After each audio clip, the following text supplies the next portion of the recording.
Hoje pela manhã foi lançada a abertura oficial da colheita do arroz, que será realizada de 18 a 20 de fevereiro de 2025 na Embrapa Terras Baixas, em Capão do Leão.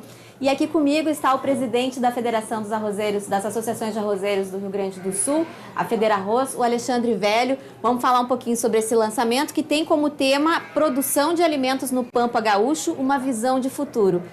Tudo bem, Alexandre? Boa tarde, um prazer estar aqui e falar contigo, com os telespectadores. Muito obrigada, o prazer é todo nosso. Bom, por que esse nome para o evento, né? Olha, este nome é para nós colocarmos algumas situações com relação à zona sul do estado, né? Metade sul, que produz não só arroz, mas tem hoje multiculturas, então passa pela soja, pelo milho, também pela pecuária, as suas pastagens. Então é uma visão que a Federarroz tem de intensificar a busca por alternativas e não depender somente de uma cultura, no caso o arroz. Pois é, antes a gente falava em arrozeiro, era um cara que só produzia arroz e era isso, né? Hoje em dia o produtor de arroz produz soja, produz até milho em algumas áreas. Sim. É uma diversificação que contribui com a renda, mas também com a saúde do solo, né? Perfeito. Nós buscamos cada vez mais uma eficiência por hectare. O que importa não é o tamanho da área, mas a eficiência econômica desta área. E é isso que a gente busca, uma intensificação, uma racionalização, eu penso que é a palavra ideal, porque nós temos que buscar esta eficiência agronômica e quando eu tenho esta rotação, eu consigo então um resultado melhor no arroz quando eu retorno. A gente chama deste ping-pong, soja num ano, arroz no outro ano. Viemos de um ano complicado, um ano de chuvas em excesso, nos causou muitos problemas, principalmente na região central do estado. Sim. Mas temos que resolver atender pequenos produtores e nós temos 47% dos produtores de arroz na região central. Então é um grande número de pessoas e nós temos que atendê-los para, se possível, fazer com que se mantenham produzindo. Qual foi o principal problema registrado nessas áreas? A característica da região, ela tem muitas áreas pequenas em beiras de rios. Então, o excesso de chuvas provocou correnteza nas propriedades, provocou erosão também em muitas áreas.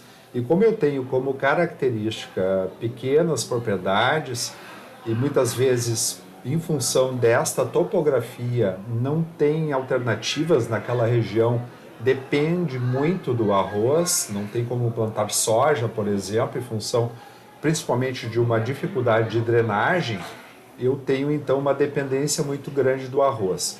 E esta chuva em excesso, ela realmente trouxe problemas não só de perda de produção, de produtores que plantaram 2 ou 3 vezes e depois não colheram, mas eu tive também problemas em armazenagem do produto, máquinas que se perderam rio abaixo, realmente uma tristeza até quando tu vai naquela região e tu vivencia os problemas. Pois é, e aí tem toda uma questão que a gente já abordou aqui no programa, que é a questão da perda do solo fértil e tal, isso é preocupante também. O produtor de arroz, ele vai conseguir fazer uma boa safra se o tempo permitir? Pois existe uma expectativa de aumento da área de 5% para este ano. Eu costumo comentar que isto é, na verdade, um retorno de uma área que já foi plantada, que está voltando a ser cultivada, mas lá na região central realmente eu tenho áreas que não vai ser possível plantar este ano e eu vou levar muitos anos para ter uma recuperação de solo, porque nós tivemos grave erosão e o rio também colocou pedra em cima das propriedades, então realmente é uma região que preocupa bastante. E aí, como é que faz? A Federarroz está trabalhando em algum tipo de orientação ao produtor sobre como proceder, onde investir, quanto investir? Porque isso também é algo que precisa saber, né? O recurso é pouco. Sim. E tem que ser bem direcionado. Isso passa pelo IRGA, passa pela Embrapa, passa pelo governo federal. Nós temos que ter linhas de apoio a estes produtores de longo prazo, com juros baixos, para fazer uma recuperação deste solo mas infelizmente tem algumas propriedades que vão levar alguns anos para voltarem a produzir. Agora, falando em governo federal, Alexandre, tem uma pauta que a gente não pode deixar de falar, Sim. né? Está pacificado, porque houve um imbróglio muito grande aí no meio, em pleno período, o Rio Grande do Sul ainda estava debaixo d'água quando começou uma guerra, né, contra o arrozeiro gaúcho. Como é que ficou essa história? Quais são os próximos passos? Olha, quando aconteceu a tragédia climática, nós já tínhamos 84% da área colhida. Então, sempre defendemos que tínhamos e temos arroz para suprir o mercado interno. E este anúncio, de forma precipitada por parte do governo federal, acabou, então, ocasionando, inclusive, uma corrida dos consumidores no supermercado. O dono de casa acabou estocando arroz sem necessidade. E este anúncio também ele provocou um aumento dos preços, não só no mercado interno, mas no Mercosul e, pasmem, até na Ásia. O arroz aumentou de preço porque o governo federal ele anunciou uma compra que poderia chegar a 1 milhão de toneladas. Então, realmente, foi um verdadeiro tiro no pé, porque isto provocou várias questões e, na verdade, o que nós estávamos vivenciando naquele momento era um problema de logística em função de problemas nas estradas e deslizamentos. Pontes que caíram, né, deslizamentos, como tu comentaste, e até a emissão de notas fiscais parou por 2 semanas aqui no estado.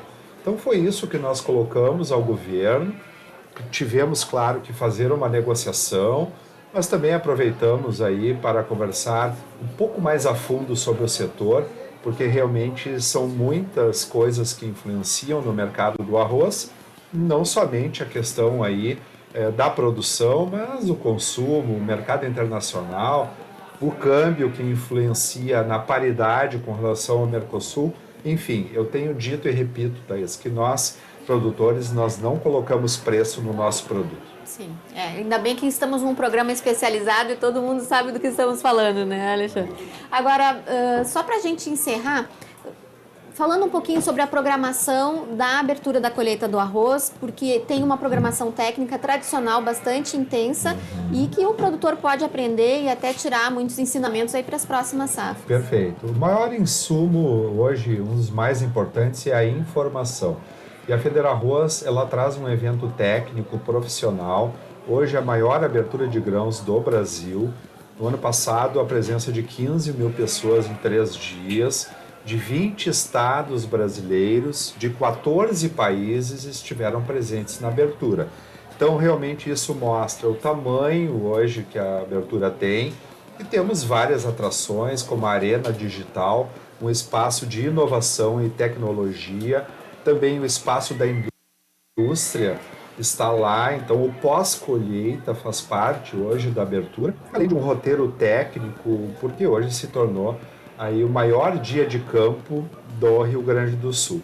E uma grande oportunidade de troca de experiências, o Auditório Frederico Costa com uma programação imperdível, que fala desde a parte de gestão, como da parte também econômica e financeira dos nossos negócios, e um roteiro técnico que também aborda não só manejos e cultivares, mas o produtor tem a oportunidade de ver pessoalmente estes produtos e estas variedades sendo testadas. Então, realmente, um evento imperdível para quem é da agricultura, não só do setor arrozeiro. Não só do arroz. Tá certo. Muito obrigada, Alexandre. Lembrando, então, que a abertura da colheita do arroz, aqui nessa, né? A abertura da colheita do arroz acontece de 18 a 20 de fevereiro em Capão do Leão, na estação da Embrapa Terras Baixas.